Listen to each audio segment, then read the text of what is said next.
Hey everyone, I'm back to talk about some comics I got this week. So we got five books I will be talking about. So let's get started. First off, I have to do this. I have to do this one first because you know. Just let me just get it out of the way. This is Flash number 22, part 4 of The Button, the most useless crossover I have ever read in my entire life. And not really, I think. Well, for something for a crossover that supposedly promised to reveal things about the button, it really didn't do that at all. I mean, it had a non-ending. That's all I can say, and it's a good way I could describe it. A non-ending. Um, I mean, we really didn't get any major revelations. There are no real consequences for in this story, except probably serve as a tease for the Doomsday Clock, which I will talk about in a little later, in a little while.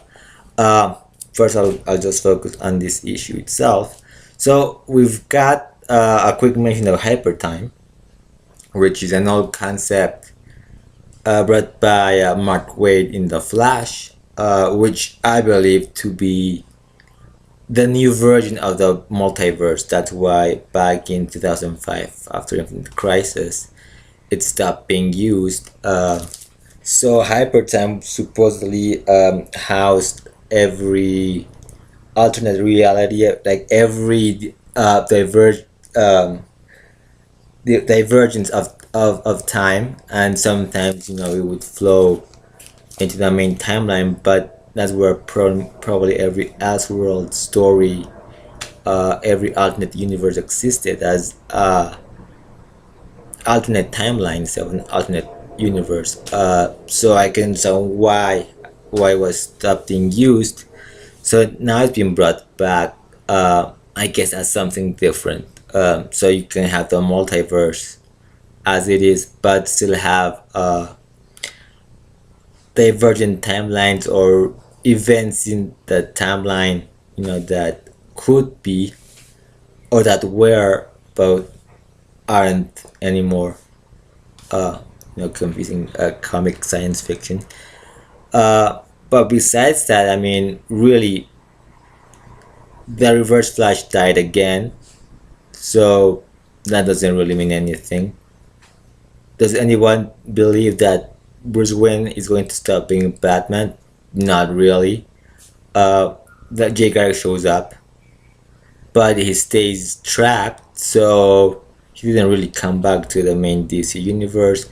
We've been teased with the return of the JSA. I mean, Johnny Thunder showed up as well, but again, just like a tease that it's there, but they're not really in a hurry to show it. But they keep teasing at it, so a really disappointing crossover. I mean, I thought I said it was gonna be a dud. That really nothing major was going to happen this early on in the rebirth. I mean, we're coming a year now of this since this all began, but still a year for what's supposedly a 2-year plan doesn't supposedly it's a 2-year plan. So you really couldn't get much out of it. But and I commented on Comic Book Roundtable that I believed that there were last minute changes to the story to set up for Doomsday Clock, and there are reasons why I believe they actually kind of changed the story. First off, if you've got the lenticular cover, which I actually saw at my shop, when the book came out, they teased Red Robin. In the recreation of the original Flash comics cover, they actually had like little circles where they also drew some of the mentioned some of the other features. So in the recreated cover, they had like the Batman, they had J. Garrick Flash, and they had Red Robin. So Tim Drake didn't show up. Then this issue was delayed a week. They changed writer in the Batman issue. They had the Flash writer script the Batman 22, and of course, like I said, this one was delayed. So I have my doubts that this non-ending tease to Doomsday Club was a last minute addition for what, a few weeks, I guess, before it was into the printers. I mean, part of it, and I have my, so that seems like, they sort of maybe delayed the issue for a week so they could insert the whole tease for Doomsday Clock as well. I don't know. One thing is for sure, it's that Geoff Johns actually plotted this story. So when he plotted the story before, months ago, did he have the Doomsday Clock story already worked out, or was he still working on that story? Did he feel now that it was ready and announced that it was ready and ready to be announced, that now they could sort of, I don't know, change it so they could include that in? I don't know, but it just feels like the last bit in the book sort of seems to be have been added on later. So I won't spend much time on this book again. So let's get up on with Superman number 23. So the villain behind the troubles in Hamilton County has been revealed. It's spoilers, Manchester Black from the Elite. So I mean, this is not the character's first appearance. He showed up in Teen Titans prior to Rebirth, working for Stars Lab. So now we get the old history from that Action Comics 775. So now it's Manchester getting back at Superman, I guess.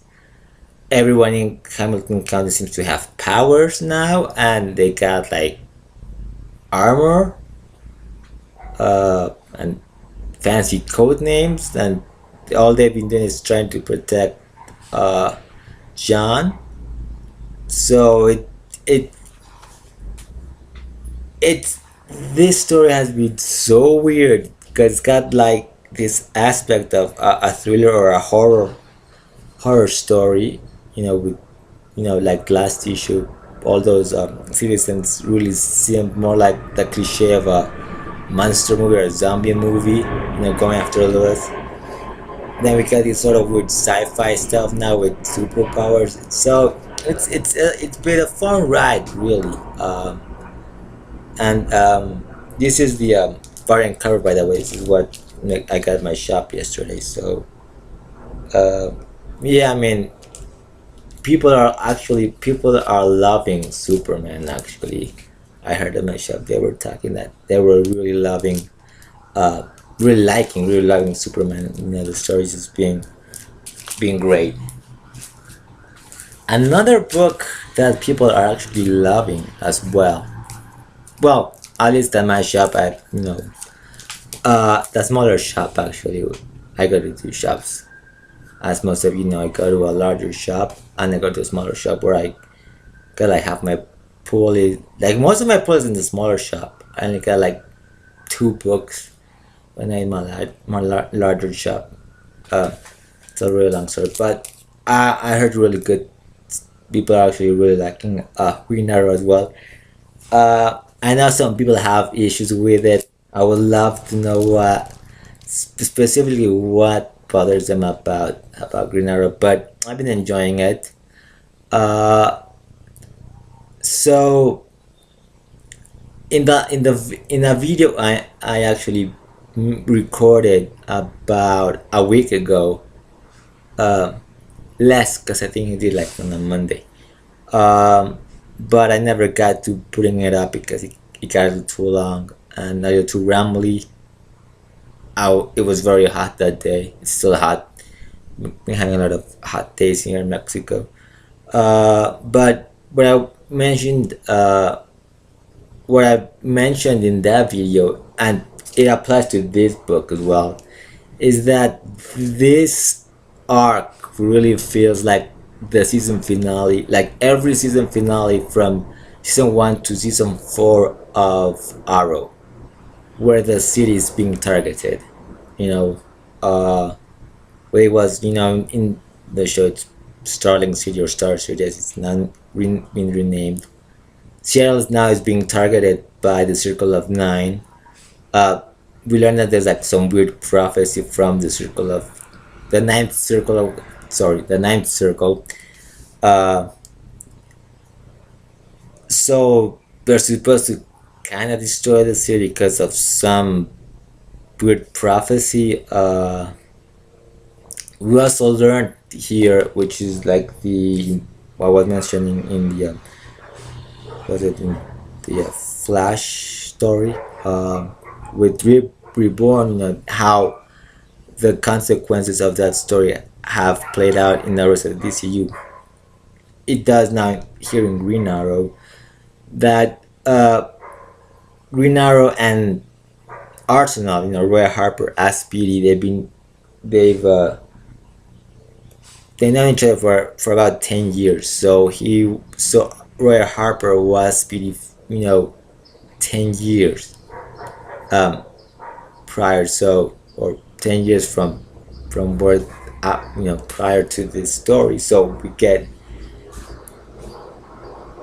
again the very stretched timeline that we got from Superman. It's really beginning to affect the rest of the DC universe, and it's done in such a subtle way that we get like this extended history. It doesn't really alter what we've known of the New 52, but with these like additions coming in, uh, which I find interesting. I'm actually really liking the story. I mean, like I said, there's some people that have issues with the book. I really don't have a lot of issues. I I've just been enjoying it, as escapism. Not really looking anything too deep into this, though it is somewhat political. But I kind of feel it feels right for a character like Green Arrow, who in the past has been, seen as a liberal, as well as so the and has been involved in political up stories in the past as well. He ran for mayor. We go back to the Green Lantern, Green Arrow stuff as well, which explore the social political times of the early 70s. So it just feels right. But yeah, I've been quite enjoying it. Then we got the Rossum number 4.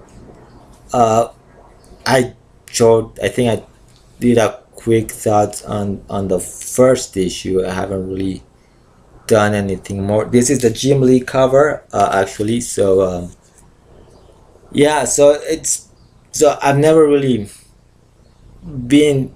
I never really read Wildstorm before, so this is like all completely new to me. So I'm just enjoying the whole. I'm just enjoying it. Getting into this world that world analyst has been setting up. Uh, I love the art. I love the storytelling because it's very much visual.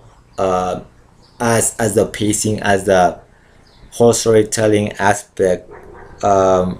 It's a really nice blend between the script and the art, where we don't get any sort of captions at all.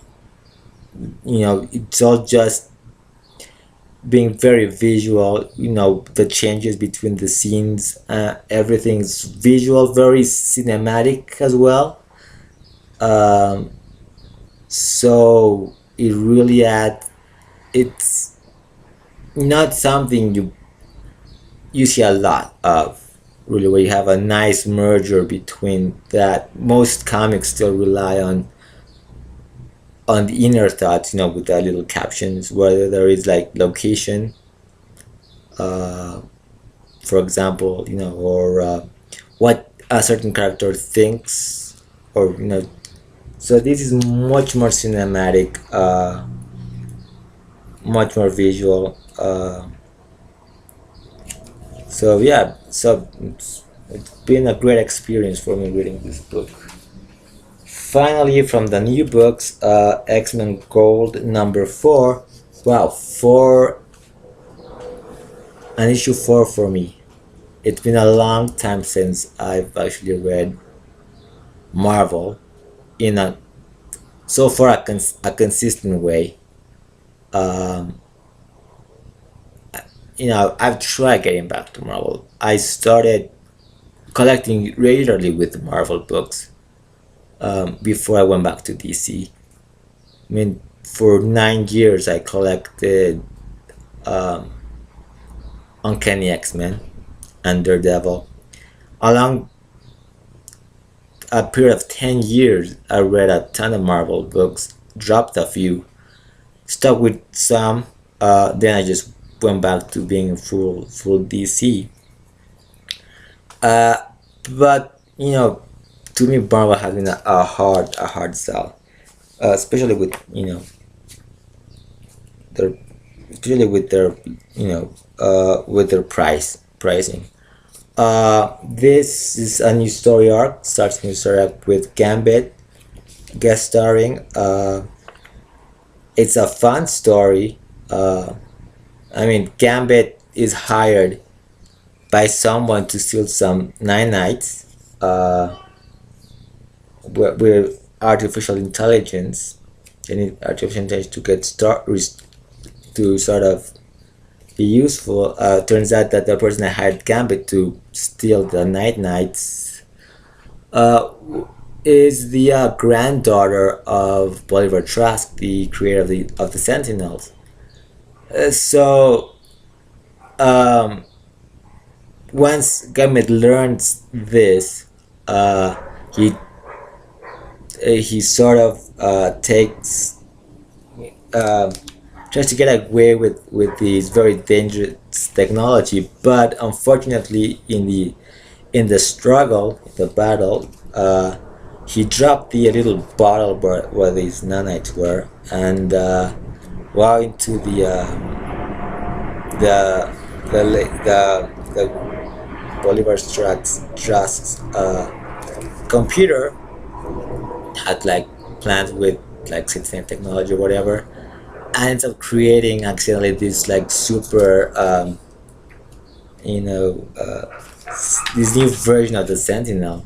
Uh, so Gambit realizes the big mistake he made, so he calls out Kitty for assistance.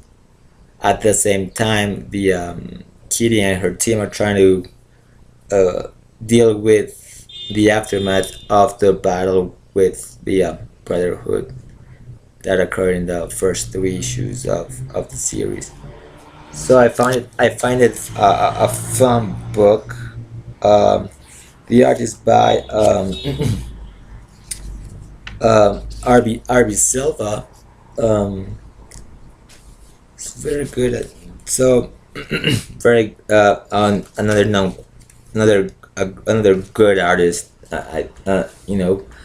Um, So yeah, been kind of enjoying it.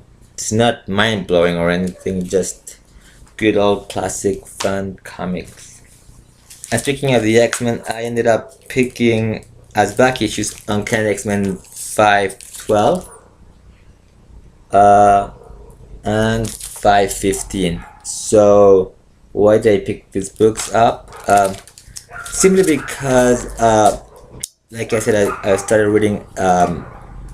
I read Marvel for about 10 years, and of those 10 years, the last book I constantly bought for Marvel was Uncanny X-Men. I had dropped the X-Men at the end of Grant Morrison's run. My last issue was 511 of Uncanny X-Men back in 2009.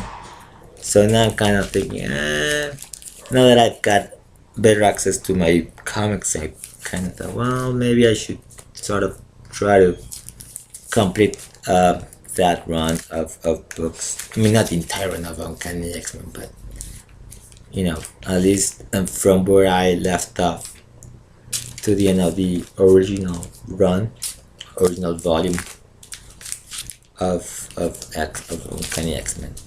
So that's it for this week. Hopefully I'll be able to do another one next week. So as always, until next time, keep smiling.